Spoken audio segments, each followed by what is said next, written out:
하나님의 말씀 공독해 드리겠습니다. 다 같이 일어나시기 바랍니다. 하나님의 말씀은 요한계시록 21장 8절 말씀, 한 말씀 제가 공독해 드리겠습니다. 이것은 하나님의 말씀입니다. 그러나 두려워하는 자들과 믿지 아니하는 자들과 흉악한 자들과 살인자들과 음행하는 자들과 점술가들과 우상숭배자들과 거짓말하는 모든 자들은 불과 유황으로 타는 못에 던져지리니 이것이 둘째 사망이라. 아멘. 자리에 앉으시기 바랍니다.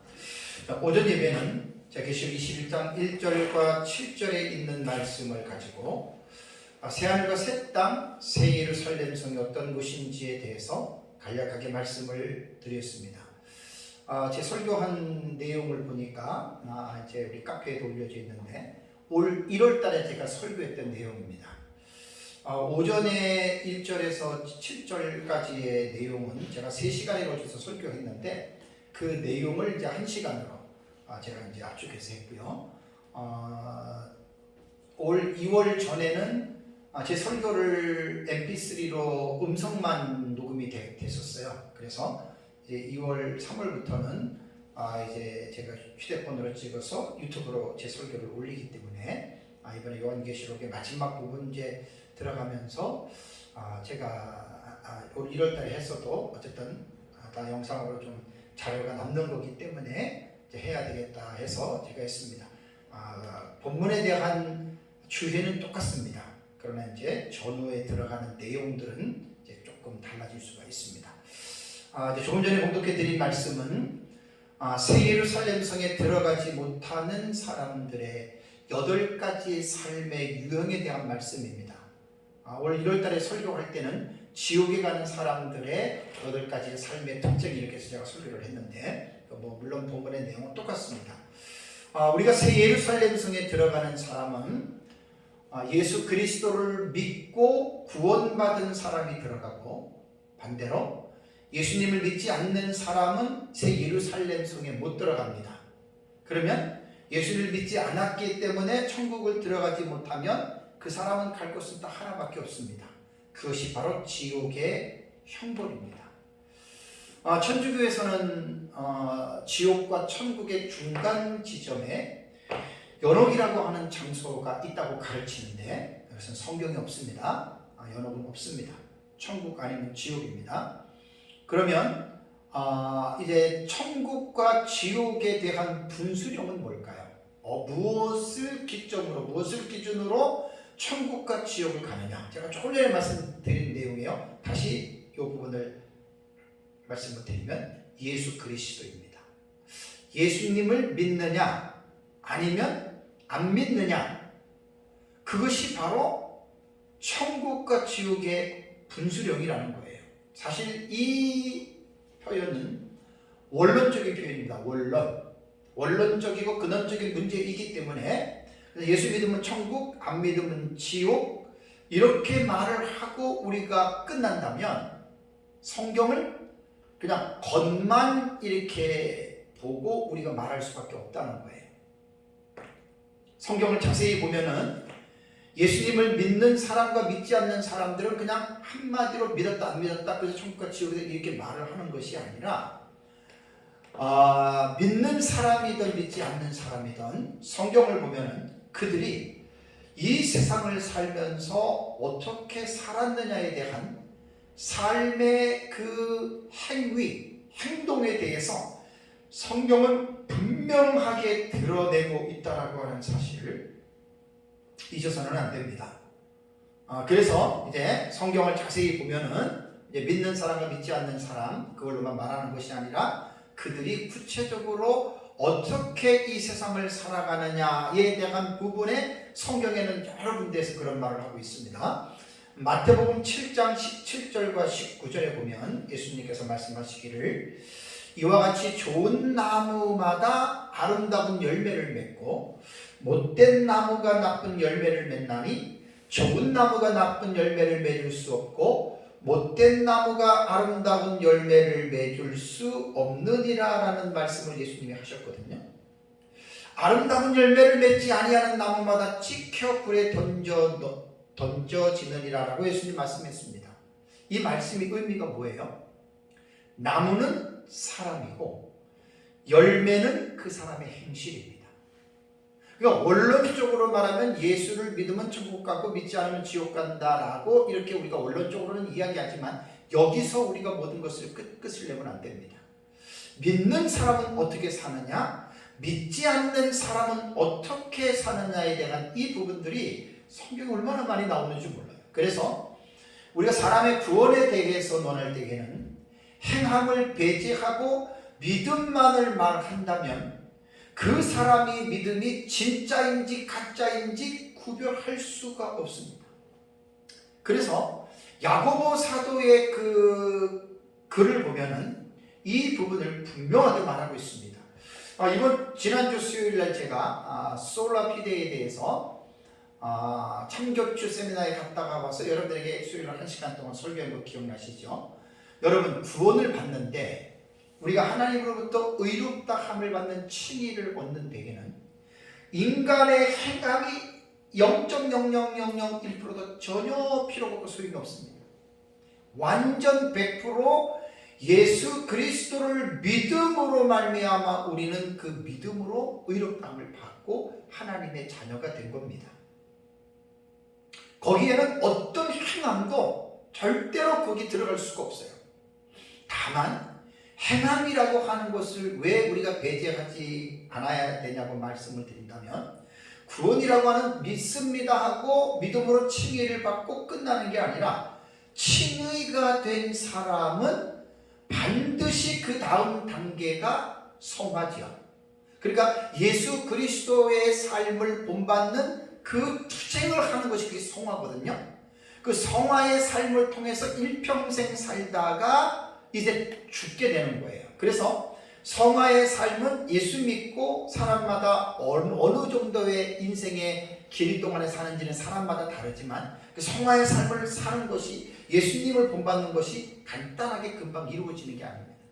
죽을 때까지 자신의 옛사람을 쳐서 복종시키고 우리가 말씀을 통해서 예수님처럼 계속해서 날마다 성장하고 성숙하는 과정이 성화인데 이 성화는 단번에 이루어지는 것이 아니라 점진적이고 죽을 때까지 이루어지면서 이 세상에서는 완전한 성화는 있을 수가 없습니다. 그래서 성화의 과정이 예수를 영접하고 죽을 때까지 살아가는 삶의 과정을 보면 모든 사람들이 성화되어져 가는 과정 속에서 넘어집니다. 쓰러집니다. 죄를 안 지으려고 해도 죄를 짓습니다. 그래서 우리가 사도 바울이 고백했던 것처럼 선을 행하기를 원하는 나에게 악이 함께 있고 선을 행하고자 하는 내가 악을 행하고 있다라고 해서 자기 자신에 대한 엄청난 혼란에 빠지죠. 근데 여기서 감사한 것은 뭐냐면 성화의 삶을 살아가는 가운데에 하나님이 견인이라고 하는 하나님의 특별한 계획이 있습니다. 이 말은 우리가 바르게 살려고 하다가 넘어지면 하나님 우리 붙들어 줍니다. 그 붙들어 주시는 과정이 우리 안에 내주하시는 성령을 통해서 끝까지 부족하고 연약하고 넘어지더라도 보혜사 성령, 파라클레토스죠. 보혜사 성령이 각 사람을 붙들어줘서 그 사람을 다시 일으켜주고 힘을 주고 그 사람에게 믿음을 지키게 해서 결국은 이 세상에서 죽는 순간에 영화의 단계, 글로리피케이션입니다. 성화는 sanctification이라고 하고 glorification, 그 하나님이 영화로운 상태로 천국으로까지 하나님이 우리를 인도해 주신다는 것입니다. 그래서 우리는 구원에 대해서 논할 때 믿음으로 구원받는다 맞습니다.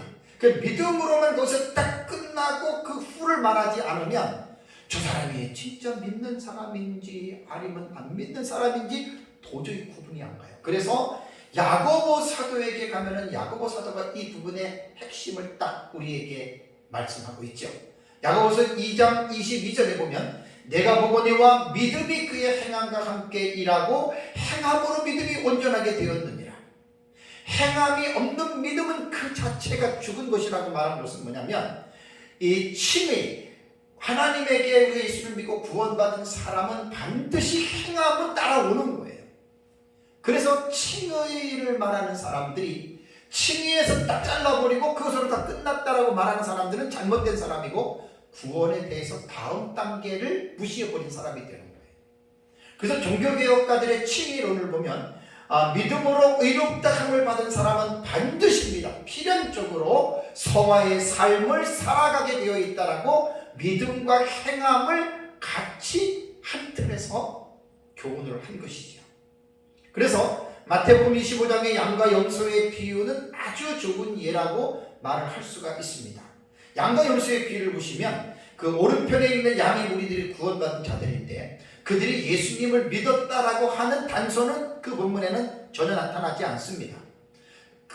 6가지의 그들이 행한 선한 행위가 있지요. 지극히 작은 자 한 사람에게 사랑을 베푼 그것 때문에 그들이 구원받은 것으로 양과 염소의 비유는 우리에게 언급하고 있지만, 그러나 그 본문 속에 담겨있는 깊은 의미를 터치하지 못하는 사람들은 행위 구원으로 그 본문을 가지고 사람들에게 가르칠 수가 있다는 거예요. 잘못된 거예요. 양과 염소의 비유는 예수 오른편에 있는 양의 무리들은요, 예수 그리스도를 믿고 구원받았다고 하는 것이 생략이 됐을 뿐이지 그것이 전혀 관계없다는 말이 아닙니다. 그래서 예수 그리스도에 대한 믿음을 배제하고 필요 없다라고 한 것이 아니라, 그거는 당연히 예수 믿고 구원받은 사람들은 그러한 지극히 작은 자 한 사람에게 행하는 6가지의 선한 행실이 있잖아요. 그렇게 그들은 살아간다라는 말입니다. 그러니까 믿지 않는 사람들은 예수님을 믿지 않기 때문에 그러한 사랑의 열매를 맺을 수 없습니다. 여기서 우리가 오해해서는 안 될 것이, 불신자들도 겉으로 드러나는 행동을 볼 때 선한 행실을 합니다. 태풍이나 지진이 났을 때 자기들이 돈을 가지고 남을 도와주고 그들도 그렇게들 하죠. 근데 그들의 행위와 우리 예수 믿는 사람들의 행위는 무슨 차이라고 그랬어요? 예수 믿는 우리는 예수 그리스도의 이름으로 우리는 하고, 세상 사람들은 자기 이름으로 하는 거예요. 그러니까 하나님이 볼 때 그것은 참된 의가 될 수가 없는 거예요. 그래서 우리는 예수님을 믿으면 구원받고 믿지 않으면 지옥 간다라고 하는 원론만 가지고 우리는 왈가왈부해서는 안 됩니다. 더 깊이 들어가면 이제 예수님이 말씀한 것처럼 좋은 나무에서는 좋은 열매를 맺고 나쁜 나무에서는 나쁜 열매를 맺는다. 그래서 나무는 열매를 보고 그 나무를 알 수 있다고 한 것처럼, 믿는 사람의 행실과 믿지 않는 사람들의 행실은 분명히 다르다라고 하는 것, 이걸 꼭 여러분 기억을 해야 됩니다. 그래서 이제 새 예루살렘 성에 들어가는 사람들, 오전에는 제가 새 예루살렘 성이 어떠한 곳이고 또 여기에 들어가는 사람들, 목마른 자, 그걸 간략하게 제가 말씀을 드렸는데, 오늘 읽은 8절의 말씀은 이 새 예루살렘 성에 들어가지 못하는 사람이에요. 이들이 둘째 사망의 심판을 받는 자들입니다. 왜 이들이 둘째 사망의 심판을 받아서 지옥으로 떨어질까요? 그것이 이제 그들의 삶을 구체적으로 말씀을 한 겁니다. 우리 8절을 보시면, 그러나 두려워하는 자들과 믿지 아니하는 자들과 흉악한 자들과 살인자들과 음행하는 자들과 점술가들과 우상숭배자들과 거짓말하는 모든 자들은 불과 유황불에 타는 곳에 던져지리니 이것이 둘째 사망이라 라고 이렇게 말을 하고 있습니다. 그러니까 본문에서는 지옥 가는 사람들, 곧 원론적으로 말하면 예수 믿지 않는 사람들은 이러한 8가지의 유형의 삶을 살아가고 있다. 물론 세부적으로 보면 8가지가 아니라 더 폭넓게 우리가 말씀을 하고 있지만, 성경에 기록된 이 말씀을 가지고 이제 8가지의 삶을 제가 말씀을 드리겠습니다. 사실 제가 이 부분을 생략을 하려고 했습니다. 생략을 하려고 하다가 생략해서는 안 되겠다. 꼭 이 부분은 다시 한번 말씀을 좀 나눠야 되겠다라고 하는 말씀 속에서 이 말씀을 다시 제가 전합니다. 첫 번째는 지옥 가는 사람들은 어떤 삶을 사느냐, 두려워하는 자들이라고 했습니다. 데일로스라고 하는 이 단어는 두려움 혹은 공포에서 이 단어가 유래가 됐고요. 그래서 비겁하다, 무섭다, 겁내는 이제 이러한 의미로 이 단어가 번역이 됩니다. 이 본문에서 말하는 두려움이란 잘 이해를 해야 됩니다. 이 세상에 살면서 뭐 지진이 난다, 뭐가 난다, 그래서 막 두렵다, 그런 두려움을 말하는 게 절대로 아닙니다. 성경에 이 두려움이라고 하는 네이로스는 그런 뜻이 아니고 하나님 앞에서 가지고 있는 인간의 본질적인 두려움을 말하는 것이거든요. 그러면 이 본질적인 두려움은 어떻게 표현해야 될까? 그래서 제가 이제 지난번에 설교할 때 세 가지를 말씀을 드렸던 거예요. 첫 번째는 예수님 재림하시죠. 예수님 재림할 때 이 세상을 심판하세요. 예수님이 재림할 때 두려워하는 사람들은 지옥 갑니다. 이거 잘 생각해야 돼요. 두 번째는 이 세상이 7번째 대적과 6번째 인으로 이 세상을 심판하잖아요. 이 세상이 심판을 받을 때 두려워하는 사람은 살아있는 사람들 지옥 갑니다. 또 하나, 크고 힘보자 심판대 앞에서 두려워하는 사람들 지옥 갑니다. 그래서 제가 여러 가지 어떤 두려워하는 양상들을 수백, 수천, 수만 가지를 말할 수 있는 그런 뜻이 아니라는 거예요. 하나님 앞에서 이러한 어떤 사건들이 일어날 때 그 앞에서 떳떳하지 못하고 그 앞에서 이 두려움을 가지고 있는 사람들은 지옥 가는데, 자, 예수님의 재림할 때 마태복음 24장 29절과 30절을 보면 그날 환난 후에 즉시 해가 어두워지며 달이 빛을 내지 아니하며 별들이 하늘에서 떨어지며 하늘의 군중들이 흔들리리라. 그때 인자의 징조가 하늘에서 보이겠고, 재림이잖아요. 그때 땅의 모든 족속들이 통곡하며 그들의 인자가 구름을 타고 능력과 큰 영광으로 오는 것을 보리라. 엄청난 큰 사건. 역사 이래 예수님의 재림할 때 모든 사람들이 두 눈으로 보거든요. 이때 두려워하는 사람들이 있어요. 그 지옥 가는 사람들. 그래서 지옥 가는 사람들의 8가지 유형에서 첫 번째 두려워한다라는 이런 말이고요. 이 세상 심판도 요한계시록 6장 12절과 17절을 보면은 6번째 인으로 지구가 갈라지고 별이 떨어지고 아수라장이 되잖아요. 그때 이 심판을 받는 무리들, 물론 이제 7번째 대적 6번째 인 지구가 심판을 받을 때는 택한 자를 구원받은 사람은 이 세상에 없어요. 그들은 공중으로 휴거된 거예요. 유리바닷가에 올라가 있는 거예요. 그러니까 여기 보면은 그 엄청난 이런 땅의 임금들과 왕족들과 장군들과 부자들과 강한 자들과 각종 자주자가 불과 산 바위 틈에 숨어 산과 바위에게 이르되 우리 위에 떨어져 보좌에 앉으신 이의 낯에서 어린 양의 진노에서 우리를 가리우라. 두려워하는 거예요. 이 사람들 다 지옥 가. 다음에 크고 힘보자 심판도 지난주에 설교를 했는데 계시록 21장 12절에 보니까 죽은 자들이 보좌 앞에 서 있는데 책들이 펴져 있고 그 죽은 자들이 자기 행위를 따라 책들에 기록된 대로 심판을 받는다. 여러분 얼마나 두렵겠어요. 크고 힘보자 심판에는 죽은 사람들이 부활해요. 부활한 몸으로 하나님 앞에 마지막 심판을 받는 거예요. 여러분 얼마나 두렵겠습니까? 그래서 두려워하는 자들이 지옥 간다라고 하는 말은 이렇게 설명을 해야 우리가 이 말씀의 본래 의미를 알 수가 있지. 그냥 선천적으로 타고 나서 뭐 꽝소리만 나도 좀 이상함을 봐도 막 두려워하는 사람들 있잖아요. 그런 거 지옥 간다는 말이 아니라고 했습니다. 요한일서 4장 17절 18절에 보면은 18절에 이런 말이 있어요. 사랑 안에 두려움이 없고 온전한 사랑이 두려움을 내쫓나니 두려움에는 형벌이 있습니다.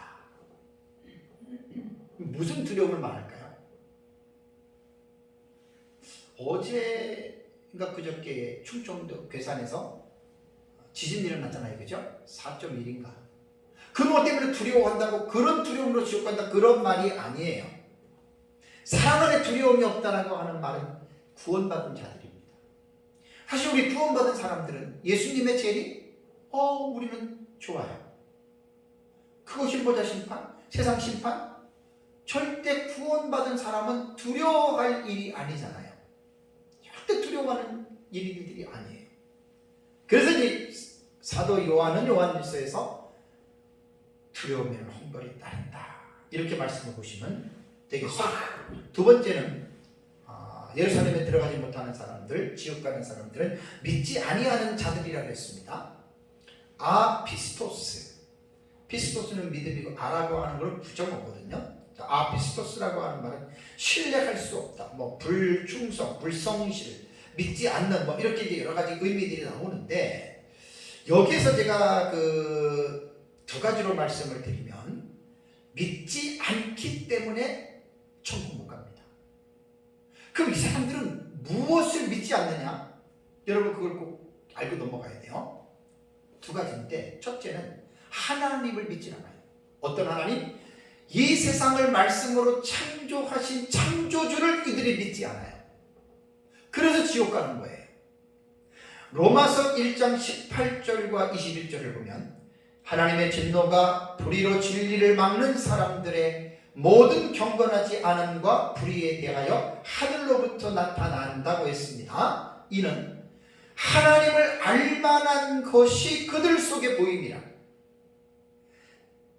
하나님께서 이를 그들에게 보이셨느니라 라고 말하면서 20절에 창세로부터 그에 보이지 아니하는 것들 곧 그의 영원하신 능력과 신성이 그가 만드신 만물에 분명히 보여 알려졌나니 그러므로 그들이 핑계하지 못할지니라. 21절에 하나님을 알되 하나님을 영화롭게 아니하며 감사하지도 아니하고 오히려 그 생각이 허망하여지며 미련한 마음이 어두워졌나니라고 지금 말씀하고 있거든요. 뭘 말하는 겁니까? 하나님이 만드신 천지 만물을 보고 모든 사람이 하나님을 알 수 있다라고 지금 사도 바울은 로마에 있는 교인들에게 말하고 있는 거예요. 만물을 통해서 창조주를 알기는 아는데 그들이 하나님 알기를 그들 스스로가 거절했다는 말입니다. 그래서 여기 믿지 아니해서 지옥 간다라고 하는 말은 하나님을 만물을 통해서도 알 수가 있는데 그들은 하나님을 믿지 않기 때문에 지옥 갔다는 말이고요. 두 번째 믿지 않은 데서는 두 번째는 뭐냐면 독생자 예수 그리스도를 믿지 않기 때문에 이들은 지옥 갑니다. 예루살렘 성을 들어갈 수가 없습니다. 앞에서 말씀드린 자연 만물을 통해서 하나님을 안다라고 하는 말은 하나님께서 사람들에게 자기 자신을 계시하실 때 두 가지 방법이 있어요. 일반 계시와 특별 계시죠. 그죠? 이게 이제 되게 중요한 거예요. 계시의 방법은. 일반 계시를 자연 계시라고 하거든요. 만물을 통해서 하나님 보여주고, 제가 조금 전에 말씀드렸어요. 두 번째는 뭐냐면 특별 계시입니다. 특별 계시는 성경입니다. 왜 하나님이 특별 계시를 사람들에게 주셔야 했냐면 일반 계시를 통해서 하나님을 알 수 있지만 그 자연 만물을 통해서 인간이 구원받을 수가 없습니다. 구원의 이치를 깨달을 수 없습니다. 그래서 하나님께서 죄인들을 구원하시는 방법을 특별 계시인 성경을 통해서 하나님께서 우리에게 주시고, 성경의 사실을 많은 사람들에게 하나님께서 믿으라고 전하게 하셨죠. 그러니까 특별 계시인 성경은 죄인된 인간을 구원하시는 하나님의 구원의 계획이 핵심이죠. 그래서 그 내용이 하나님의 독생자인 예수 그리스도를 통해서 죄인들을 구원하신다. 그게 십자가의 사랑에 대한 내용이죠. 요한복음 3장 18절을 보면 그를 믿는 자는 심판을 받지 아니하는 것이요 믿지 아니하는 자는 하나님의 독생자의 이름을 믿지 아니함으로 벌써 심판을 받은 것입니다. 그러니까 하나님이 특별 계시를 주신 것은 죄인된 인간이 예수 그리스도를 믿고 구원을 받으라고 특별 계시를 주었고, 이것들을 하나님께서 또 많은 사람들이 듣도록 믿는 자들에게 가르치라고 했어요. 안 믿어요, 사람들. 물론 여기서는 기독교의 복음이 들어오기 이전에 사람들이 어떻게 예수를 알 수 있었겠느냐. 그건 우리가 말할 수는 없어도 자연 계시, 일반 계시 있잖아요. 만물을 통해서 하나님이 자신을 드러내셨는데 그렇게만 하나님이 믿어도 구원받을 길은 열리죠. 근데 그런 것조차도 안 했다는 것이 되는 겁니다. 그래서 가장 근원적인 불신은 하나님의 독생자 예수 그리스도를 십자가의 공로를 믿지 않았다. 그래서 예루살렘을 못 들어가고 지옥 가는 거예요. 세 번째는 어떤 자가 예루살렘 성을 못 들어갑니까? 흉악한 자들이라는 이들이 들어갑니다. 흉악한 자들은 뭐냐면 부델리소라고 하는 이 단어는요, 지난번에도 말씀드린 대로 참 되게 재밌어요. 이 부델리소라고 하는 단어는 부데오에서 유래가 됐는데 조용히 방귀를 낀다, 혹은 고약한 냄새가 난다, 이런 뜻에서 이제 유래가 됐다 그래요. 그래서 이제 이 단어는 혐오를 야기시키다라고 하는 뜻으로 의미하고, 때로는 종종 부적절하고 파렴치한 태도를 나타내는 데에 이 부델리소라고 하는 동사가 사용이 되어졌습니다. 그런데 이 부델리소는 로마서와 요한계시록에 딱 한 번씩 나옵니다. 한 번씩, 딱 두 번 나와요. 로마서 2장 22절에는 우상 숭배하는 데에 언급하는데, 우상을 가증히 여기는 내가 신사의 물건을 도둑질하느냐, 가증히 여긴다라고 하는 말 부데리소로 이렇게 번역이 됐고요. 요한계시록 20장 8절에는 여기서 이제 그 조금 전에 말씀드린 대로 이제 그 흉악한 자들이라고 이렇게 말을 했습니다. 그렇다면 요한계시록 21장 8절에 말하는 이 흉악한 자들은 도대체 어떤 자들이 흉악한 자들일까? 이 부델리소는요, 특별히 하나의 죄목으로 정의할 수 없습니다. 꼭 이거다. 예를 들면 살인이다, 간음이다, 음란이다, 이렇게 하나의 죄목으로 딱딱딱 정해지는 그러한 죄목이 아니에요. 부델리소는 모든 종류의 죄목을 다 적용할 수 있는 그러한 폭넓은 그러한 용어입니다. 그래서 어떤 하나의 특별한 개념으로 고정시켜서 이거다라고 이 흉악한 자들은 말하기가 어렵다 그래요. 저도 이 주석가들의, 주경신학자들의 이 주장에 저도 동의를 합니다. 그래서 어떤 개념을 적용하기 위해서 특별하게 이렇게 말하는 것은 좀 무리가 있다. 그래서 시편 14편 1절을 보면, 시편 14편 1절에 보면, 어리석은 자는 그의 마음에 이르기를 하나님이 없다 하는도다. 그들은 부패하고 그 행실이 가증하니 선을 행하는 자가 없다. 그러니까 어리석은 자는 모든 그 행실이 가증한 행실을 나타내면서 살아가고 있다는 거예요. 특별히 하나로 하기에는 좀 어렵다는 걸 생각하면 되고요. 다음에 네 번째는 살인자들은 예루살렘에 못 들어갑니다. 지옥 갑니다. 포누스라고 하는 이 단어는 포노스에서 유래가 됐다 그래요. 포뉴스, 살인자, 그 말 그대로 사람을 죽이는 거죠. 살인에 대해서는 10계명 중에 6계명에 나옵니다. 출애굽기 20장 13절을 보면 살인하지 말라, 하나님의 명령이고, 10계명은 영원한 도덕법입니다. 죽을 때까지 모든 사람들에게 신자든 불신자든 할 것 없이 10계명은 영원한 도덕법으로서 모든 사람들에게 미치는 하나님의 계명입니다. 살인이라고 하는 것은 타인의 생명을 죽이는 거죠. 인간의 생명은 하나님이 주신 것이고, 하나님이 주셨기 때문에 그 생명은 고귀한 거예요. 근데 남의 생명을 죽이는 행위는 생명을 주신 하나님께 죄를 범하는 것이기 때문에 그 사람은 천국을 못 간다라고 하는 말입니다. 근데 여기서 하나 우리가 생각해야 될 것은, 살인에 대해서는 결과만 가지고 논하기 어렵습니다. 왜냐하면 정당방위로 인하여 살인하는 경우가 있어요. 전쟁이나 또 자신과 타인을 보호하기 위해서 어쩔 수 없이 살인할 경우가 있거든요. 그럼 그런 사람들은 지옥 가느냐? 그렇지 않습니다. 혹은 부지불식간에 실수로 살인하는 경우도 있어요. 태아를 낳게 하는 경우, 또 안락사 같은 경우, 참 이게 복잡합니다. 이제 자세히 들어가면 이러한 다양한 이유로 인해서 이루어지는 살인들까지 과연 우리는 지옥의 형벌을 받는다라고 말할 수 있을까? 예를 들어서 북한이 우리나라를 쳐들어와요. 가만히 있으면 죽어요. 살인하면 지옥 간다고 하니까 우리가 그들을 공격하는 그 공산 괴뢰를 죽이지 않으면 우리 다 죽잖아요. 그런 거는 정당한 살인이에요.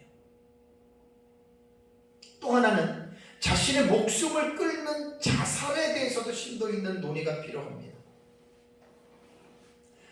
자살한 자는 지옥 간다. 그 성경에 없는 말입니다. 대부분 사람들은 자살하면 지옥 간다라고 하는데 자살하면 지옥 간다는 말은 성경에 없어요.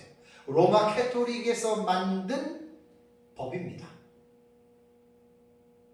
그렇다고 저는 자살을 방조하거나 자살해도 괜찮다라고 절대로 저는 그렇게 말하는 사람이 아닙니다. 성경 어디를 봐도 자살하면 지옥 간다라고 하는 말은 없어요. 되게 예민한 주제고요. 이거 잘못 아는 사람들은 잘못 배운 사람들 많아요. 이건 우리 카페에도 좋은 글들이 많고, 이건 제가 자살에 대해서는 좀 넘어가겠습니다. 어쨌든 살인한 자, 남의 생명을 고의로 빼앗는 거잖아요, 그죠? 살인한 자는 회개할 수는 있어요. 그러나 이제 자살하는 자는 이제 죽고 나면 회개할 기회가 없으니까 이제 그런 차원에서 이제 지옥 간다라고 말을 했는데, 어쨌든 지금 이 살인에 대해서는요, 간단하게 결과만 가지고 살인 말하기 힘듭니다. 그래서 살인은 여러 가지 다양한 이유에서 이루어지는데, 개인의 감정과 분노로부터 시작해서 집단의 이기적인 목적을 이루기 위해서 막 대량 학살로 이어지기도 하죠. 러시아가 우크라이나를 침공해서 얼마나 많은 사람을 죽이고 또 러시아도 죽고 참 대량 학살이죠. 이거는 죄악된 세상에서 에덴 동산에서부터 지금까지 계속해서 이루어지고 있는 그러한 일입니다. 특별히 요한계시록에 보면은 특이한 부분이 나오잖아요. 하나님의 자녀들, 성도들을 죽이는 일에 사탄의 삼총사가 있어요. 적그리스도와 거짓 선지자들과 음녀들이 하나님의 자녀들을 죽입니다. 100% 지옥 가죠. 물론 그들은 안 믿었기 때문에 지옥을 가는데, 하나님을 믿지 않기 때문에 원론적으로는 그렇지만 그들이 이 세상에서 이러한 삶을 산다는 거예요. 계시록 13장 15절에 짐승의 우상에게 경배하지 아니하는 자는 몇이든 다 죽여요. 살인이죠. 계시록 17장 6절에도 음녀가 성도들의 피와 예수의 증인들의 피에 취했다. 성도들을 죽이는 거예요. 여지없이 이 사람들은 둘째 형벌인 지옥에 들어갑니다. 자, 다음에 다섯 번째, 어떤 사람들이 천국을 못 들어가고 지옥 갑니까? 음행하는 자들이라고 말을 했습니다. 포르노스라고 하는 이 단어, 포르노스는 페르네미에서 유래가 됐다 그래요. 이 뜻은 창녀와 성관계를 맺는 음행자 혹은 간음자. 그래서 이러한 사람들은 비도덕적인 사람이라고 부릅니다. 즉, 돈 때문에 부도덕한 목적에 자기가 이용되는 것을 허용하는 자로서 포주도 들어가고 남창도 들어가고 다 여기에 해당된다 그래요. 명사 포르노스는 신약 성경에 10번 나옵니다. 보편적으로 불법적 성교에 탐닉하는 남자, 간음자, 간부를 나타낸다고 그렇습니다. 이 단어가 수동태의 형태로 여자에게 대해서 사용이 되면은 몸을 파는 창녀가 되는 거예요. 수동태로 되면. 남자에게 대해서도 수동태로 되냐면 매춘 행위를 하는 간음하는 자라고 이렇게 우리는 이제 부릅니다. 그래서 음행이라고 하는 것은 남자나 여자 모두에게 해당이 되고, 이제 일반적으로 성적인 범죄를 행한 모든 사람을 여러분 가르칩니다. 그러니까 여기에 보면 음행하는 자들이라고 말을 했을 때에는 자신의 육체를 음란의 도구로 삼는 거예요. 자신의 몸을. 근데 성경을 보면은요, 우리 구원받은 하나님의 자녀들은 뭐라고 말한 줄 아십니까? 우리들의 몸은 내 것이 아니다. 그리스도의 핏값으로 산 몸이기 때문에 몸은 우리 그리스도의 지체거든요. 그래서 구원받은 사람들이 음행을 저지르면 몸에게 죄를 범하는 것이다라고 말을 했습니다. 고린도전서 6장 15절과 20절을 잘 보면은 음행을 피하라. 사람이 범죄하는 죄마다 몸 밖에 있거니와 음행하는 자는 자기 몸에 죄를 범한다라고 이렇게 말씀하고 있어요. 그러니까 다른 죄하고 음행은 아주 특이하죠. 그래서 이제 너희 몸은 이라고 바울이 말한 거예요. 너희 몸은 너희 자신의 것이 아니고 예수의 피값으로 너희를 산 거기 때문에 너희 몸은 하나님께 영광을 돌리는 삶을 살아라, 이렇게 말을 한 것이죠. 근데 여기서 몸이라고 하는 이 말은요, 헬라어로 소마거든요.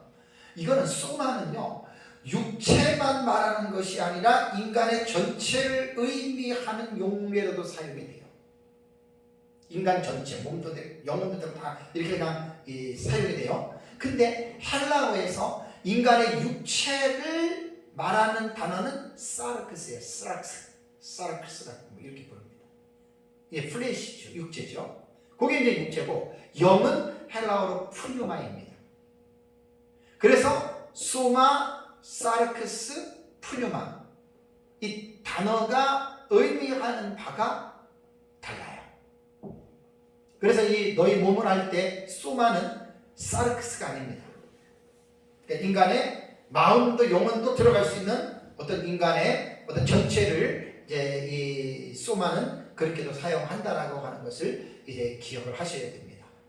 그래서 음행이 몸에 대해서 죄를 짓는다라고 하는 말은 아주 특이한데요. 우리가 성도들의 지체를 어떻게 표현했죠? 그리스도의 몸으로 표현했죠. 머리가 예수 그리스도고 너희는 그리스도의 몸이다, 지체다라고 이렇게 말을 했습니다. 그렇기 때문에 사실은 우리 구원받은 사람들은요, 개개인 나 혼자의 독단적인 그러한 사람으로 생각하면 안 돼요. 우리는 구원받은 사람들의 지체거든요. 연합된 거거든요. 그러니까 내가 음행을 하게 되면 그 음행이 몸 전체의 그 부분에 대해서 이제 영향을 미친다라고 하는 거예요. 그래서 결국은 음행하는 자들은 그리스도의 몸으로부터 분리가 되어서 머리가 되신 그리스도의 통제를 받지 않고 결국은 죄악의 종이 된다라고 이렇게 말을 합니다. 그래서 육체의 음행은 어떤 사람이 범하는 범죄에 영향만 미치는 것이 아니라 그의 가장 깊은 내적인 존재에 속하는 전 인격에 영향을 미치고 그리스도의 공동체 전체를 더럽히는 이러한 범죄가 된다. 그래서 음행하는 자들은 천국을 못 갑니다.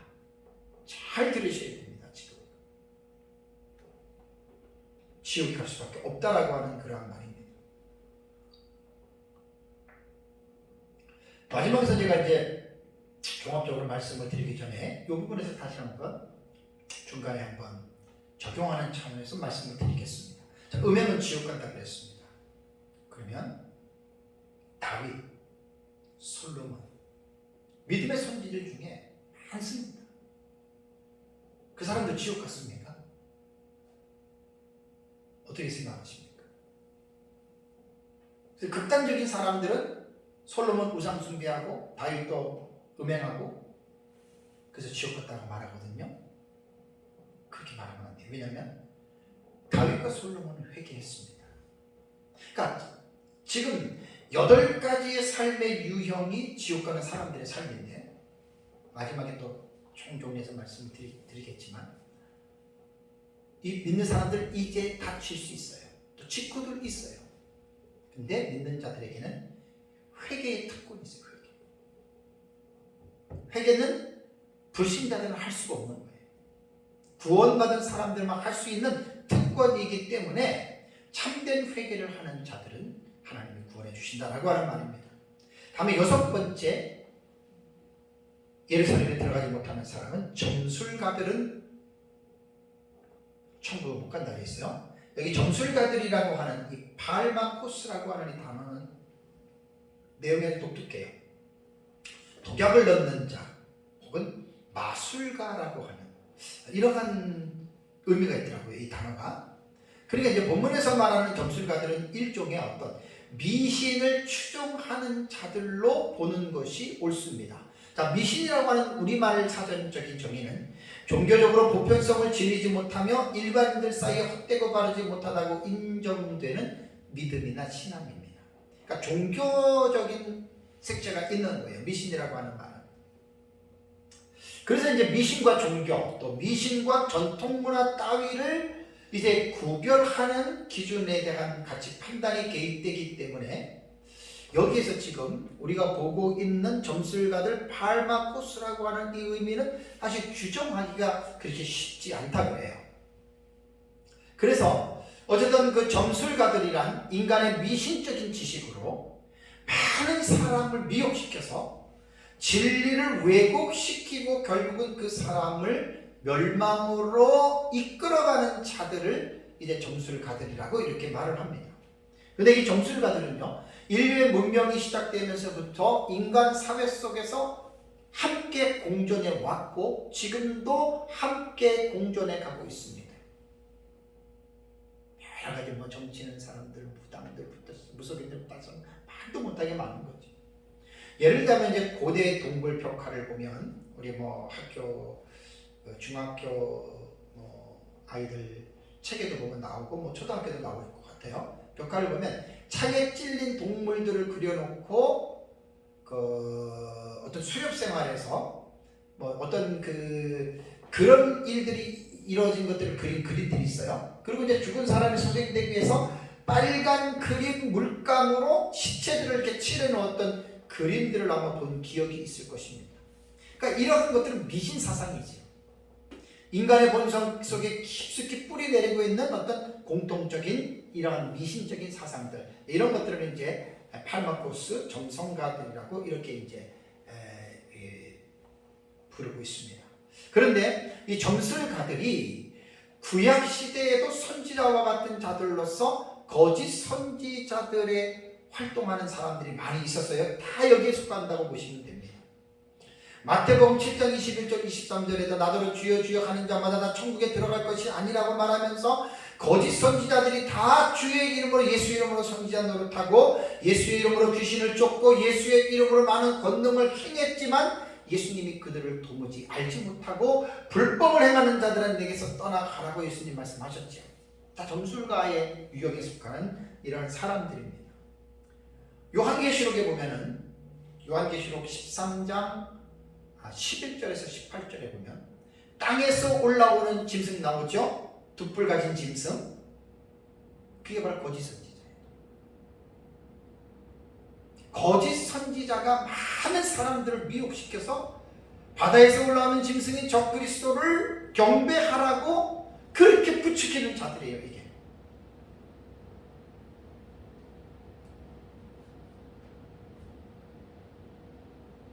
그래서 점술가들은 다 지옥 갑니다.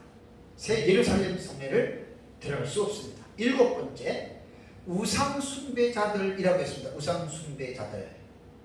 에이롤롤라트레스라고 하는 이 단어는요, 말 그대로 이제 우상을 이제 따르는 그런 자들로 번역이 되는데, 우상 숭배는요 모든 죄 중에 근원이 되는 죄가 되고 하나님이 가장 싫어하는 죄입니다. 그래서 10계명에 1계명과 2계명에 분명하게 하나님께서 말씀하셨죠. 출애굽기 20장 3절과 6절을 보면 너는 나 외에는 다른 신을 내게 두지 말라. 너를 위하여 새긴 우상을 만들지 말고 또 위로 하늘에 있는 것이나 아래로 땅에 있는 것이나 땅 아래 물속에 있는 것의 어떤 형상도 어떻게 해요? 만들지 말며 그것들에게 절하지 말며 그것들을 섬기지 말라. 나 내 하나님 여호와는 질투하는 하나님인즉 나를 미워하는 자의 죄를 갚되 아버지로부터 아들에게로 3, 4대까지 이르게 하거니와 나를 사랑하고 내 계명을 지키는 자에게는 천대까지 은혜를 베푸느니라 라고 말씀을 하셨습니다.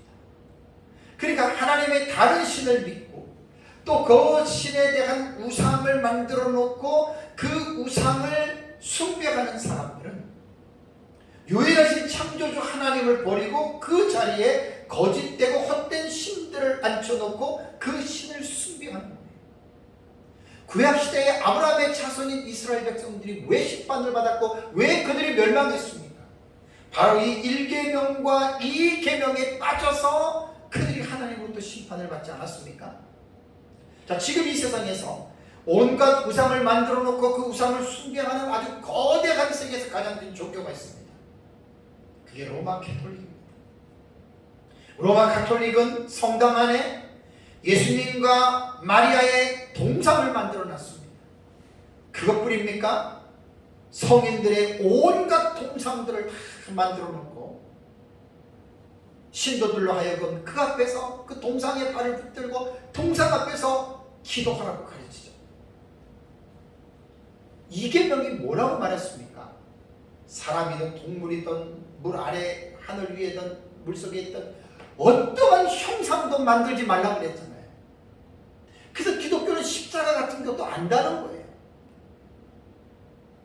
예배당 강대상 뒤쪽에 십자가 같은 거 안답니다. 거의. 왜냐하면 그게 또 우상이 될 수 있거든요. 하나의 표시이긴 하지만 로마 카톨릭의 총본산지인 바티칸은 제가 가보진 않았지만 책들을 보면 알 수가 있습니다. 뭐 유튜브로도 봤습니다. 지하에 보면 역대 교황들의 무덤들이 있고요. 그렇기 때문에 이 성 베드로 성당 자체가 거대한 우상들의 집합 건물이 되어져 있는 거예요. 로마 카톨릭은 분명히 이 계명을 이들은 어기고 있는 그런 종교입니다. 그런데 로마 카톨릭은요, 자신들의 죄를 합리화시키기 위하여 제2계명을 삭제해 버렸습니다. 그래서 로마 카톨릭의 성경을 보면 우리가 보고 있는 10계명 10번째 계명을 둘로 나눴습니다. 출애굽기 20장 17절을 보면 10계명의 10번째 계명이 이거죠. 내 이웃의 집을 탐내지 말라. 내 이웃의 아내나 그 남종이나 그 여종이나 그의 소나 그의 낙이나 무릇 내 이웃의 소유를 탐내지 말라라고 이렇게 우리말에는 10번째 계명이 되어져 있는데 로마 가톨릭은 이 10번째 계명을 두 개로 나눴습니다. 어떻게 나눴느냐? 이 계명은 없애버린 거예요. 로마에서 이 계명은 없다. 9번째 계명이 남의 아내를 원치 말라. 10번째 계명이 남의 재물을 탐치 말라. 이렇게 지금 로마 가톨릭은 10계명을 이렇게 바꿔놓은 겁니다. 말이 안 되죠? 근데 가톨릭은 그렇게 믿고 있어요. 자, 요한계시록을 보면 인류 종말의 전 세계에 등장하는 우상이 있어요. 그것이 바로 적그리스도의 우상이지. 이때 생명책에 기록된 자들 외에 모든 인류가 생명책에 기록되지 않는 사람은 다 하나도 빠짐없이 이 짐승에게 우상을 숭배하고 경배합니다. 그러니 지옥 가는 거예요. 계시록 13장 8절에 죽임을 당한 어린 양의 생명책에 창세 이후로 이름이 기록되지 못하고 이 땅에 사는 자들은 다 그 짐승에게 경배하는 우상 숭배하는 거예요. 적그리스도. 계시록 14장 9절과 11절에도 짐승의 표를 밟고 짐승을 경배하는 자는 불과 유황불에 던져져서 고난을 받는다라고 이렇게 천사들이 외치지 않았습니다. 그래서 우상 숭배자들은 지옥을 갑니다. 마지막 8번째, 거짓말하는 모든 자들은 지옥 간다. 푸슈데스라고 하는 이 단어, 거짓말입니다. 일단 이 부분만 나오면 제가 조금 강조를 많이 해요. 왜냐하면 거짓말하는 모든 자예요. 거짓말이 등급이 있나요? 뭐 나름대로 만들어 놓으면 차이나 등급을 만들 수는 있겠죠. 지금 지옥, 거짓말하면 지옥 간다. 이거 어떻게 생각하십니까? 대부분 주석가들은 제가 상당히 여러 명의 주석들을 봤습니다. 두 가지 차원에서 해석을 해요. 첫 번째는 일상생활에서 하는 거짓말로 보지 않고 거짓된 복음을 전하는 사람들로서 제한합니다. 그리고 하나님의 말씀을 거짓으로 전하는 사람들, 그래서 지옥 간다 이렇게 말하는 거거든요. 그러면 이 해석이 위험성이 뭐냐면 그냥 일반적으로 우리가 하는 거짓말 이거는 아니야 라는 착각을 갖게 하는데 이거는 하나님의 진리를 훼손한 죄를 짓는 거예요. 유명한 주석가들 중에 있어요. 저는 그 절대로 나는 동의하지 않습니다.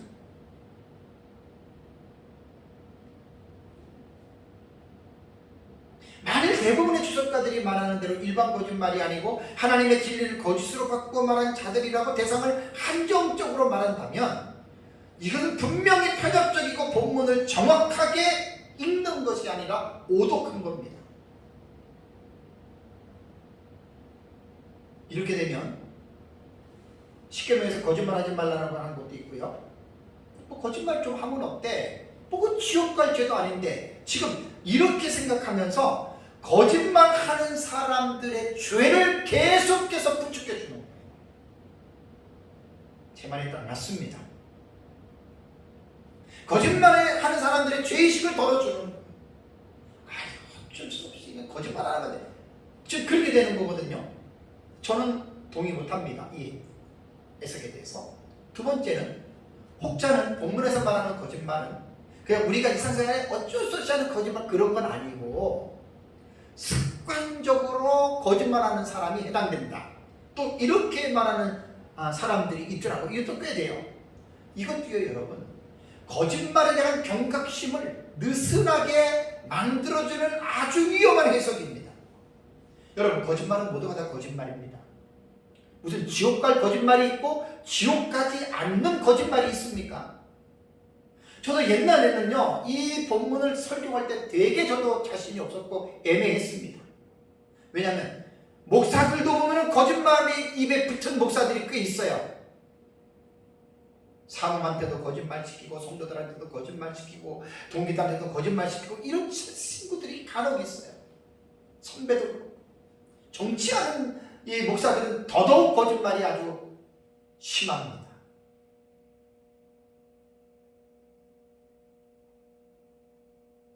여러분 모든 거짓말입니다. 등급을 매기면 안 됩니다. 어쨌든 거짓말하면 지옥 갑니다. 천국 못 갑니다. 이렇게 가르쳐야 돼요.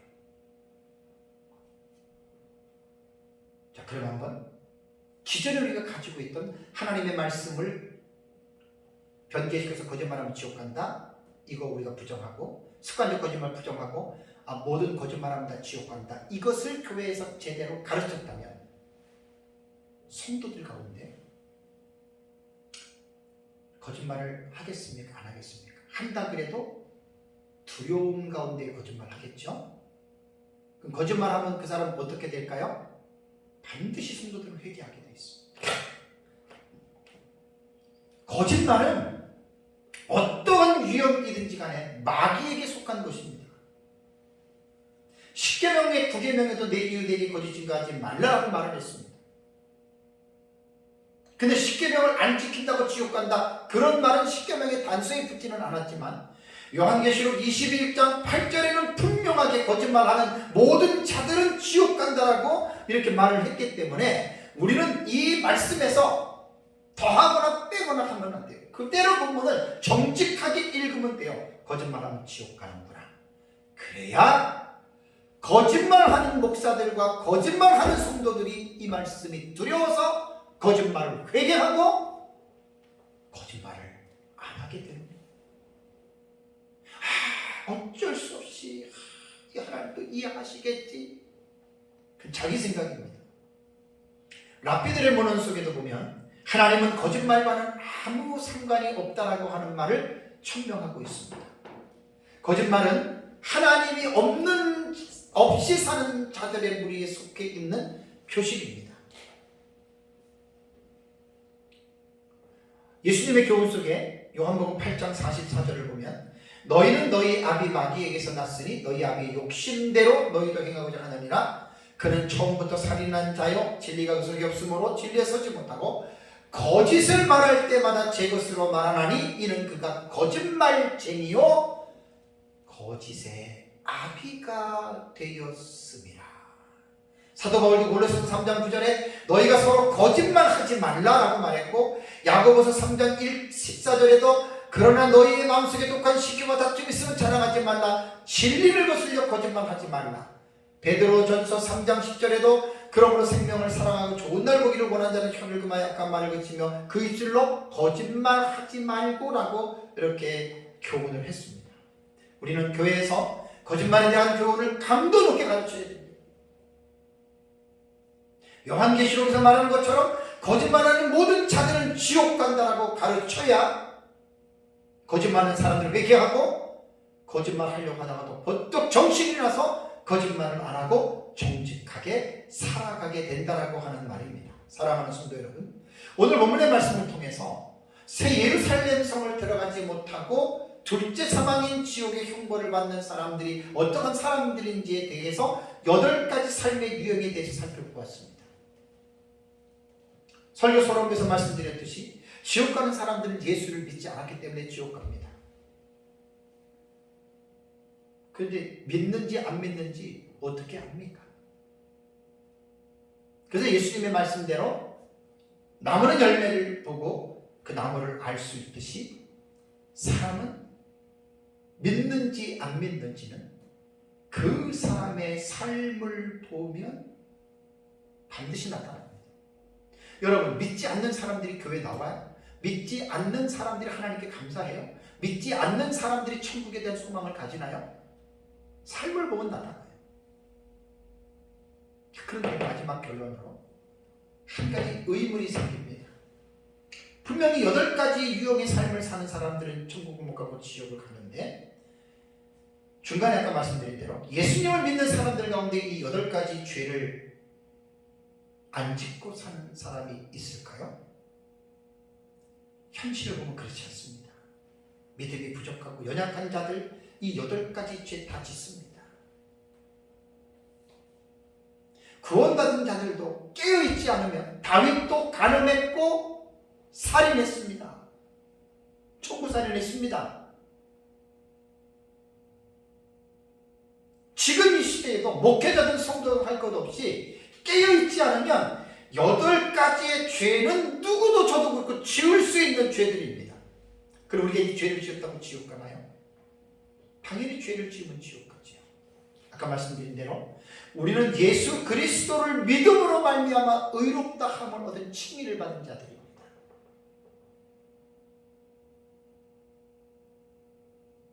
완전한 사람은 없지만 완전을 향하여 가는 과정 속에서 우리는 이 죄를 질 수 있습니다. 그럴 때 믿는 자들에게 주어진 특권이 하나 있죠. 요한일서 1장 9절에 만일 우리가 우리 죄를 자백하면 그는 믿으시고 의로우사 우리 죄를 사하시며 우리를 모든 불의에서 깨끗하게 하실 것이라. 회개로 연결되는 거예요. 이게 구원받은 자들에게 주어지는 여러분 특권이라고 하는 사실을 결코 잊지 마시기 바랍니다. 그러나 용서받지 못하는 죄가 있어요. 성경을 회방해야 하는 자는 그건 회개할 수도 없고 회개해도 하나님 용서해 주지 않는다라고 말을 했습니다. 근데 여기서 하나 또 높아심에서 하나 말씀을 드릴게요. 아, 그래, 회개하면 다 용서해 주는구나. 그러니까 그냥 맘 놓고 죄 짓고 회개하고 죄 짓고 회개하고 이렇게 생각하는 사람들이 있어요. 저는 그런 사람들에게 그렇게 하세요 나는 말하고 싶어요. 왜? 죄를 회개하면 용서해 주는 건 진리입니다.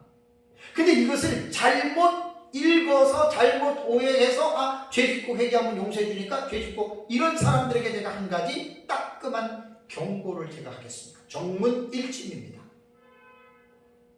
그것이 뭐냐면 하나님은 죄를 용서해 주시지만 죄에 대한 대가는 하나님의 절대적인 주권으로 각 사람에게 묻는다. 하나님 주권이에요. 인간이 내가 이렇게 죄를 졌을 때다 이렇게, 그건 전혀 상관없어요. 하나님이 하시는 일이거든요. 이거 하나만큼은 꼭 기억하시고 죄를 지려면 지세요. 자, 예를 들어 볼게요. 다윗이 밧세바를 범했습니다. 청부 살인을 했습니다. 솔로몬도 우상을 숭배했습니다. 수많은 여인들을 거느렸습니다. 이 사람들의 특징은 회개했습니다. 그래서 천국 갔습니다. 그런데 거기서 끝나는 게 아니죠.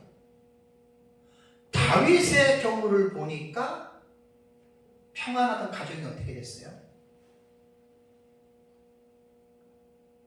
아들이 아버지를 죽이려고 칼을 빼들었죠. 아버지가 잠깐 동안 이스라엘 왕위에서 쫓겨났죠. 그죠? 그리고 가족들 중에 근친상간이 일어났죠. 그래서 자기 동생을 범한 그 아들끼리 싸워서 상대방을 또 죽였어요. 여러분, 다윗 죄 용서 받았습니다. 왜? 회개했습니다. 회개해서 하나님이 용서는 했지만 하나님이 죄에 대한 대가, 페널티는 그분의 주권으로 그분이 행하시고, 남자나 여자나 우리도 그러한 음행을 저지르고 싶은 욕망이 죄인된 사람의 욕망 속에 있습니다. 다른 상대방의 파트너를 한번 그 죽이고 싶은 마음이 죄인들 마음속에 왜 없겠어요? 좋아요. 회개하면 용서해줘요. 근데 만약에 다윗의 예를 들어서 여러분들이 그런 죄를 져가지고 회개했는데 여러분들 가정에 자식들끼리 치고받고 싸우고 못된 짓을 하고 자식들이 죽었다. 그래도 하시겠습니까? 그 죄를? 용서해줘요. 그 때문에 지옥 안 가요. 구원받는 사람은. 그래도 여러분들 그 짓을 행하겠습니까? 이거 제대로 알게 되면 못합니다. 못합니다. 말할 수 없는, 죄는 용서해 주시지만 내가 선택한 그 죄에 대해서 대가를 물으시는 하나님의 그것은 정말 여러분 무섭습니다. 사람마다 다 달라요. 솔로몬의 경우는 그 한 사람의 범죄로 인해서 나라가 투동하게 해놨잖아요. 그래서 북이스라엘과 남유다가 분열이 돼서 망할 때까지 그들은 원수처럼 살았죠.